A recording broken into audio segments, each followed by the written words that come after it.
Okay,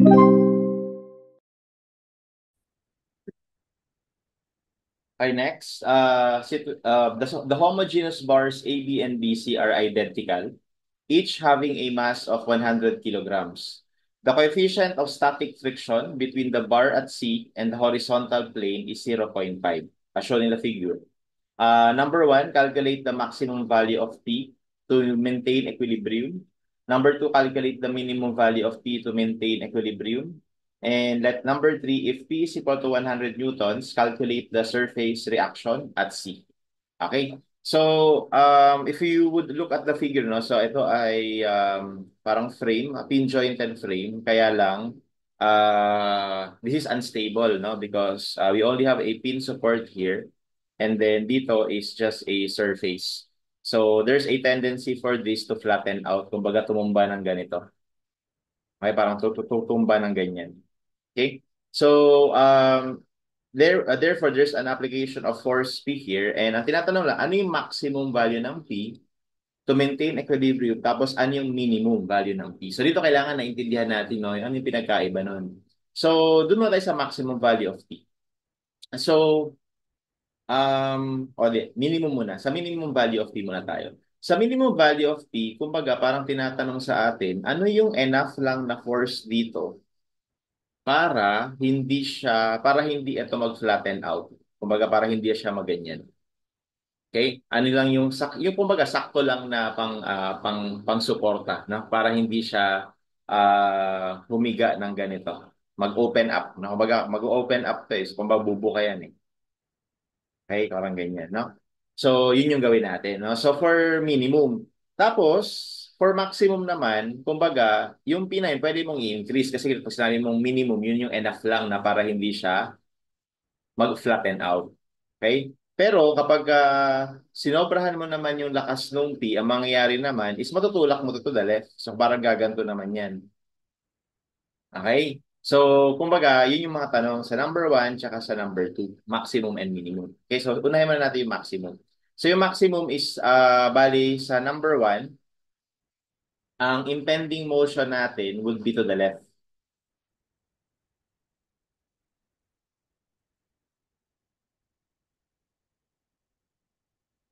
Okay, kasi parang iniiwasan natin dito na um, yung frame natin, ano, mas may P dito. Okay? And then meron dito ang pin support. Okay, so iniiwasan natin na maganto siya.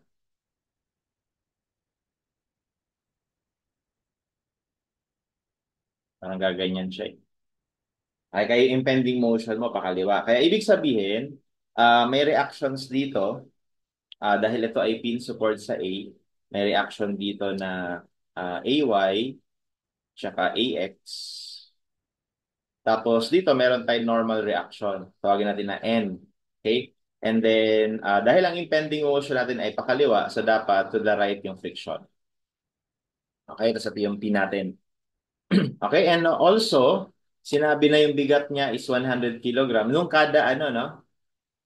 Nung kada bar. So, ibig sabihin dito, meron tayong weight na W at dito rin. Okay? Where the weight is equal to mg, no? So 100 times 9.81. That gives us 981 newtons. Okay? Tapos yung mga measurements, ito ko na lang i-base yung mga measurements. Ipat ko muna to. Ito na lang yan. Okay, yung mga measurements, 3 meters daw yun. So lumalabas, ito ay 3 cosine 30. Okay, tapos, baan natin.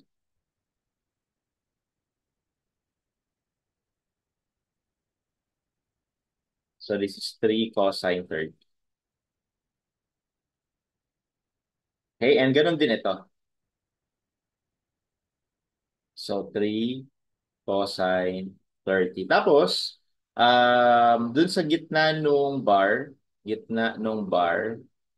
dahil gitna yan, lumalabas yung sukat dito would become kalahati nung 3, no? So bali yung yung hypotenuse ay kalahati ng 3. So, 1.5 cosine 30. So, ganun din dito sa kabila.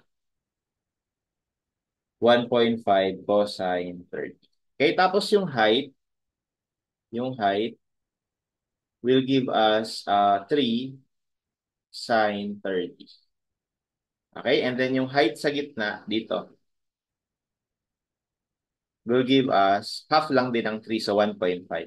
1.5 sine 30. So, kumbaga, inano ko lang muna yung mga measurements, no? Kasi magagamit natin yan mamaya.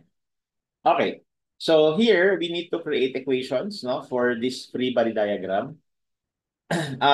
Because we want kumbaga, we want to maximize yung P, no? So, ibig sabihin, isasagad natin yung friction, no? We will set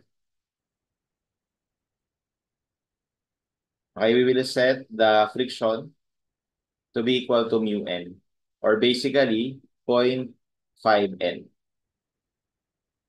Okay? So, now, let's create equations. Let's take summation of moment, no, about A para wala itong AY, AX. As much as possible, I do not want to involve itong AY, AX kasi hindi naman yan tinatanong, tsaka hindi natin kailangan. So, pag nag-moment tayo sa A, di ba ang measurement nito, based on the figure, is ito W, no? So, yung moment arm niya is ito. Okay, nandito yung W, ha?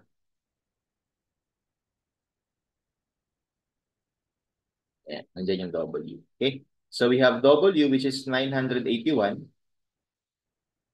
Ang moment arm is 1.5 cosine 30 degrees. Ang rotation niya about A will be clockwise. Tapos yung isang W naman, okay, ang moment arm naman ng isang W is itong buong to minus ito kasi ito yun. Okay, so this is 6 cosine 30 minus 1.5 cosine 30.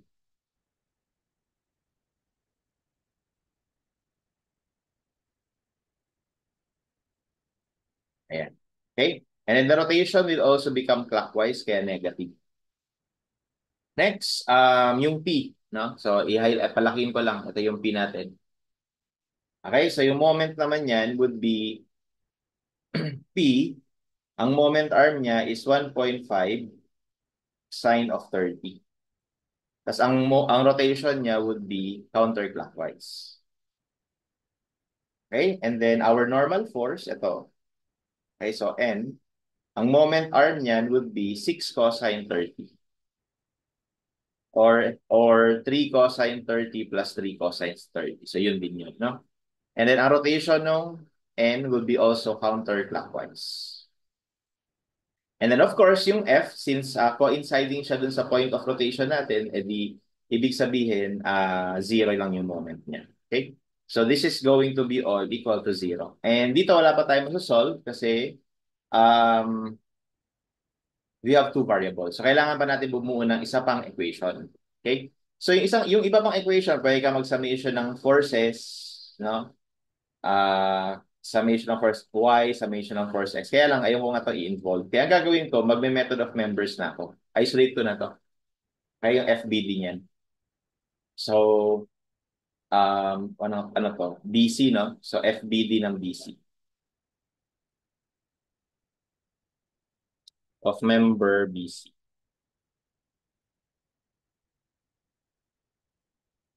So, ito yon. Okay? So, nandito yung B. Tapos nandito yung N natin. Nandito yung F natin. Tapos meron ditong P. At meron din ditong W. Tapos meron ditong lilitaw na reactions. Tawagin na lang natin na BX and BY. The measurements are, this was, as mentioned a while ago, this was 3 sine 30. No, kasi 30 degrees to. Okay, tapos ito ay 1.5 sine 30. And then this one is 3 cosine 30. And then ito naman is 1.5 cosine 30. Okay? So, ang gagawin natin dito to produce another equation is mag-moment ulit ako sa B naman para hindi natin ma-involve yung dx and dy. Okay? So, we have, etong f na to, nabanggit ko kayo na isa-set na natin yan na 0.5n. Okay? So, we have, unahin ko na yung W. So, W na 981, ang moment arm is 1.5 cosine 30. Ang rotation ay clockwise. And then we have P na ang moment arm ay, bali ito, ang moment arm niya. Ito. No, which is ano din, 1.5 sine 30 lang din. So, 1.5 sine 30. Okay? The rotation is clockwise. And then yung F, no, na 0.5. So, 0.5 N. Ang moment arm ng F ay 3 sine 30. Okay, ang rotation ng F is counterclockwise. And then we have N, na ang moment arm ay 3 cosine 30. And then ang rotation is also counterclockwise. And that's it. All equal to 0. So this is now our second equation. So going back sa first equation, ayusin lang natin to. Bali, ang mangyayari kasi dito, kapag inayos natin, unahin ko na yung P. So we will have 1.5 sine 30 times P plus 6 cosine 30 times N tapos equals, etong constant na to, pag nilipat mo sa kabila, no? And then isimplify na lang din natin, that is going to become positive. Parehas naman silang 981, tapos ito mag-a-add lang. No? Ito plus ito. So magka-cancel to. So may iwan na lang 6 cosine 30. Ayan. Okay, equation 1. And then para naman dito sa next equation, ganun din. Bali, unahin ko ulit yung P. So, negative 1.5 sine 30 of P. And then yung N, so take note, ito yun, pareha silang may N. So, i-factor out na lang natin yung N. So, bali, magiging ano to? 0.5 times 3, so 1.5, no? Plus 3, so 4.5. Parehas naman silang ay, hindi sila parehas cosine, sorry. Hindi pwedeng pagsamahin. So, ito lang. 0.5 times 3 sa 1.5. 1.5 sine 30 plus 3 cosine 30. Just factor out natin yung n. Okay? And that is equal to, ito pag dinranspose sa kabila, positive 981 times 1.5 cosine 30. And this will serve as our second equation. So, to equation 2 unknowns na linear lang, masasolve natin yung n at saka yung t. Sa first equation, we have 1.5 sine 30, and then 6 cosine 30, and then 981 times 6 cosine 30. The second equation, we have negative 1.5 sine 30, and then we have 1.5 sine 30 plus 3 cosine 30. And then we have 981 times 1.5 cosine 30. Okay, and that gives us n of 16, n of 1629. Okay, and then yung P natin is 745.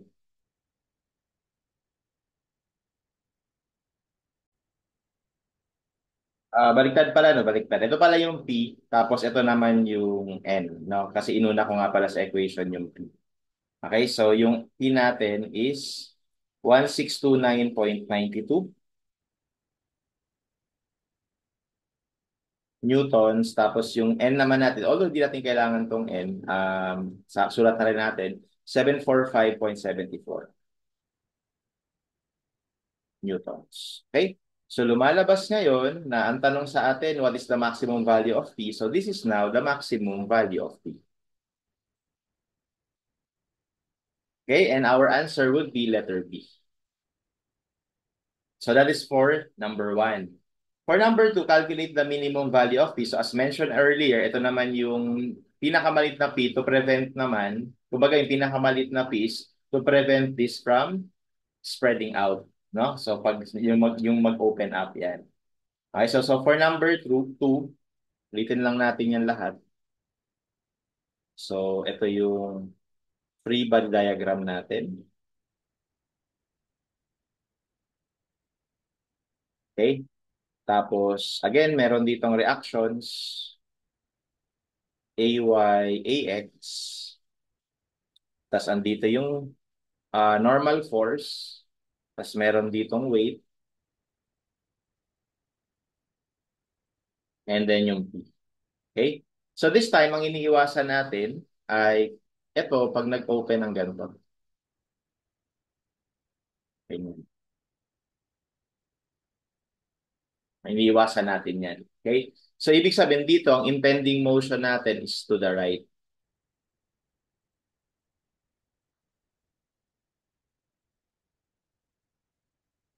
Okay? So, that means, ang friction natin dito would be to the right.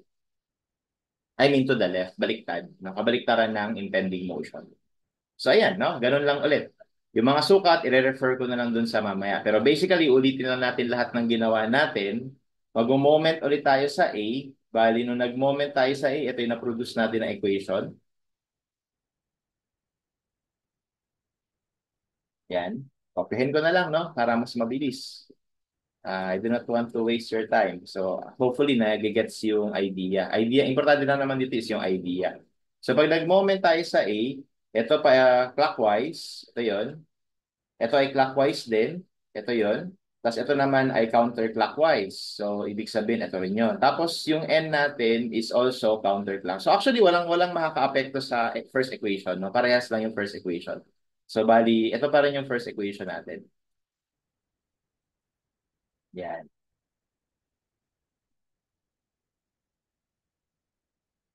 Okay, kasi dito sa first equation, hindi naman naka-apekto si friction. No? Hindi naman naka-apekto. Tapos sa second, again, i-isolate lang natin yung BD. So, dito naman, I mean BC pala. Dito na naman tayo. Bali, ito lahat, no? Yan. Parehas lang yan lahat. Pinagkaiba lang yun dyan, yung direction ng F. Kasya ba dito?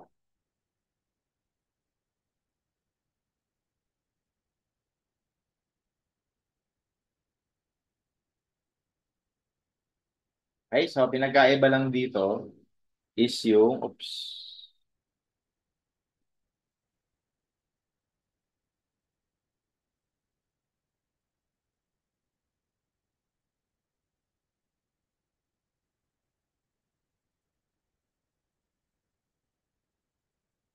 ito na lang. Check natin.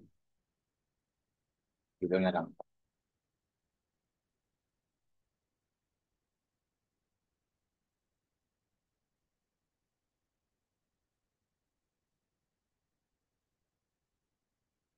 Ayan. Okay, ayan, no? So, pinagkaiba lang dito is ito. So, dapat baliktad. Punta dun. So, ibig sabihin, etong part na to, no? Bali, kapag nag-moment ulit tayo sa B, kapag nag-moment ulit tayo sa B, ito ay clockwise, tama ba? Clockwise. Tapos, ito ay also clockwise. Ito yon. And then, this will now become clockwise. So, ibig sabihin, ito, papalitan na natin ng minus. Okay? So, yun lang. Yun na iba. Kasi yung N naman natin, counterclockwise pa rin. So, tama pa rin. Okay, kaya ang mag-iiba, itong part na to, no? Ito yan eh. So, gagawin lang natin yan na negative.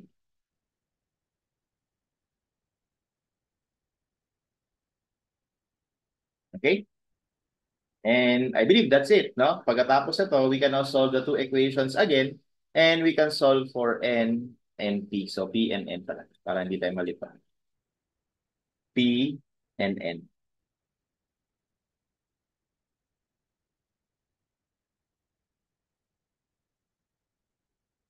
Yan. So actually sa equation 1, wala tayong babaguhin. Ang babaguhin lang natin dito, itong equation 2.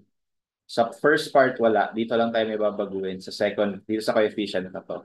So negative 1.5 sine 30 plus 3 cosine 30. Ayan.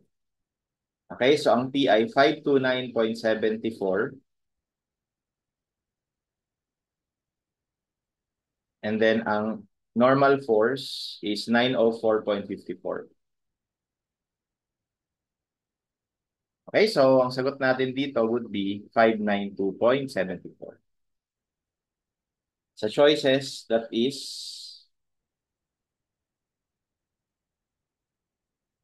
diba? Ay, sorry, 529.74.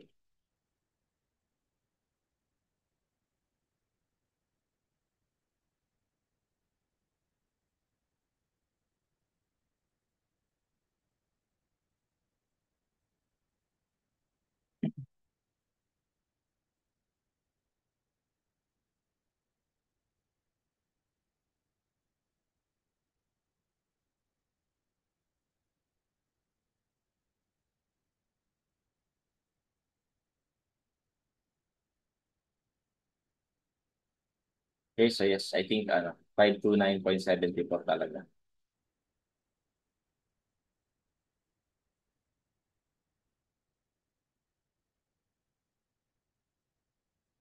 So 904 point. So 52, so dapat ang sagot dito ay 530. So typo error lang to, dapat 530 ito. Okay, so the correct answer for number 2 is 530.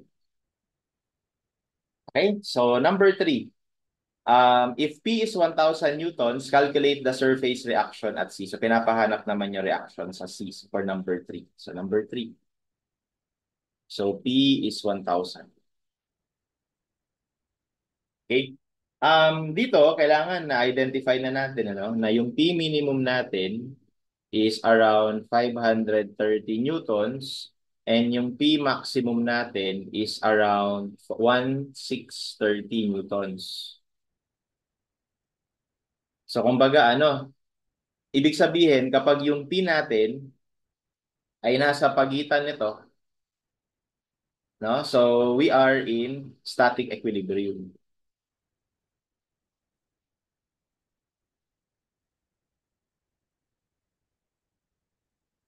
Okay? So ano ba ang consequence kung yung pico ay mas bumaba pa sa 530? Ang consequence ay ito, gaganyan siya. No? Ano naman ang consequence kapag yung pico lumagpas sa 51630? Ang consequence ay gaganto na siya. Tutupi na siya, no? So ibig sabihin basta yung force mo nasa pagitan lang nitong dalawa, no? Hindi magkakaroon ng instability. Okay? So actually yung P dito is 1,000 newton. So ibig sabihin sure tayo na naka-static equilibrium pa rin tayo kapag ito yung force natin. Okay, 1,000, no? Yun nga lang, ano yan? Anong magiging impending motion natin dyan? So, drawing ulit natin yung free body diagram. Okay, so meron ulit ditong reactions. Tapos andito yung weight at saka yung P. Okay? Tapos meron ditong normal reaction. Okay, so ang tanong ngayon, ano yung magiging direction ng friction dito? Okay, so kung intindihin natin maigi, ang nangyayari dito sa minimum is hindi lang siya o-open up, no? Pero kapag mas malaki sa 530 pero mas maliit sa P maximum, ang magiging impending motion natin is yung pag-open up niya pa rin. Kasi magiging ganito lang naman yung impending motion kapag lumagpas ka na sa 1,630. So ibig sabihin within this, ang tendency pa rin na pwedeng gawin nitong frame ay pag ganito. Ayan, ganyan pa rin. Kaya yung impending motion natin is ganito pa rin.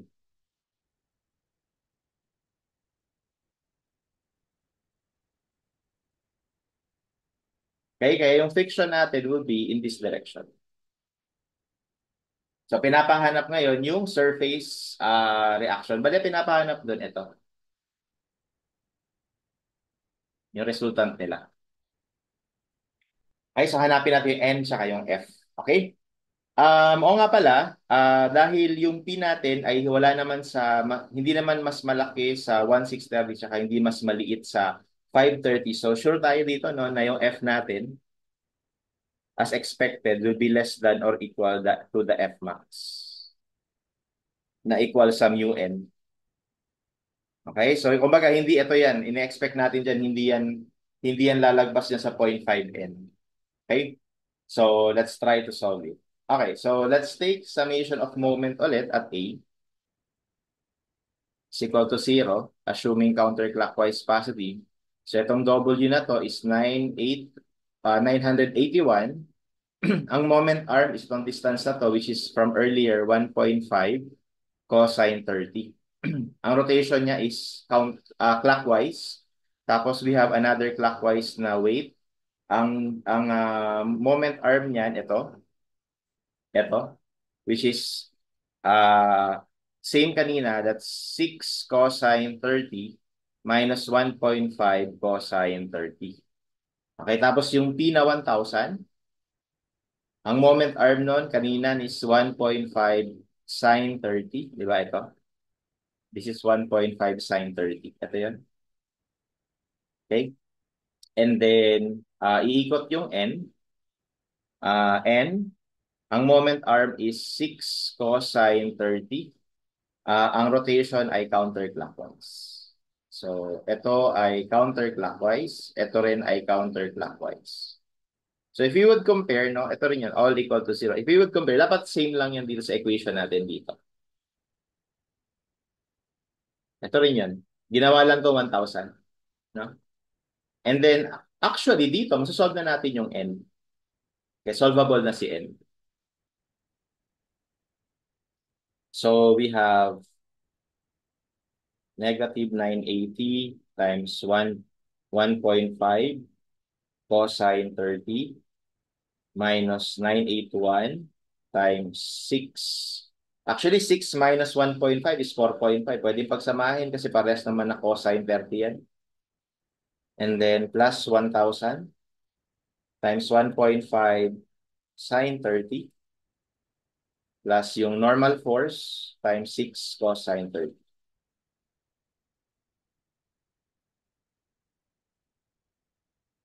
Okay, and that gives us 836.41.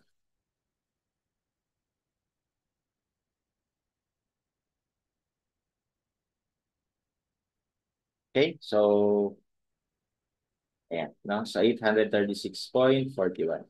Okay? Ano ba? O, kaya lang, meron dito 836 pero hindi yan yung sagot, no? Kasi ang tinatanong sa atin, surface reaction. So normal reaction pa lang to na na-solve natin. Okay? Sorry, 981 pala to. Kaya pala may konting discrepancy. Ayan. 836.66 pala.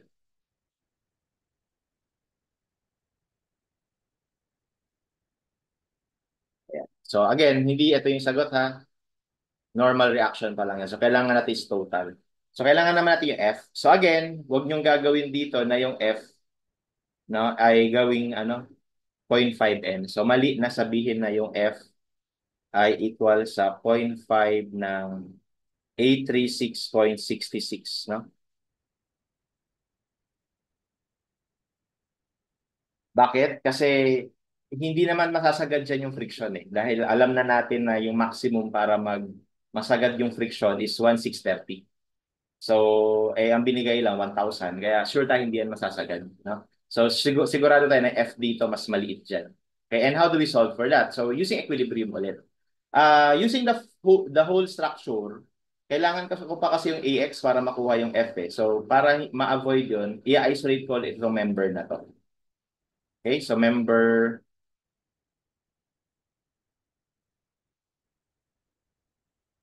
BC.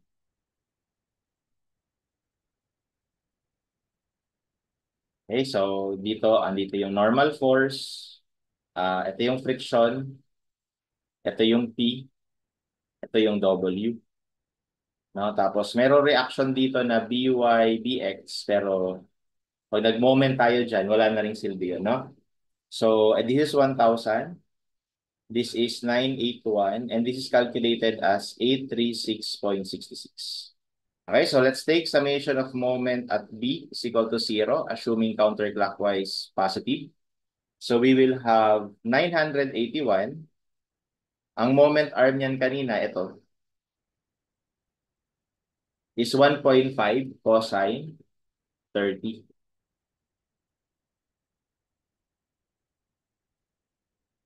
Okay? The rotation will be clockwise. And then we have yung P na 1,000. Ang moment arm naman nun ay ito,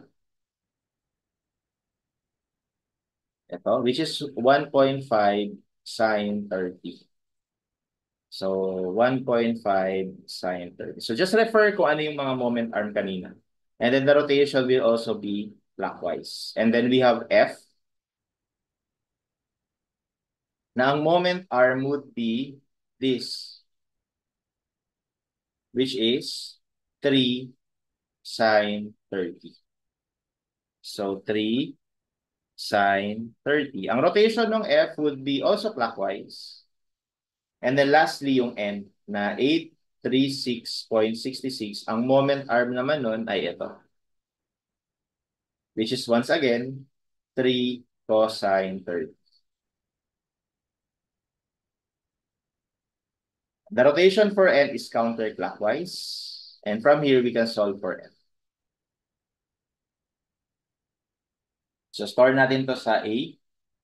So we have negative 981 times 1.5 cosine 30 minus 1,000 times 1.5 sine 30 minus yung F times 3 sine 30 plus yung 836 times 3 cosine 30. All equal to 0.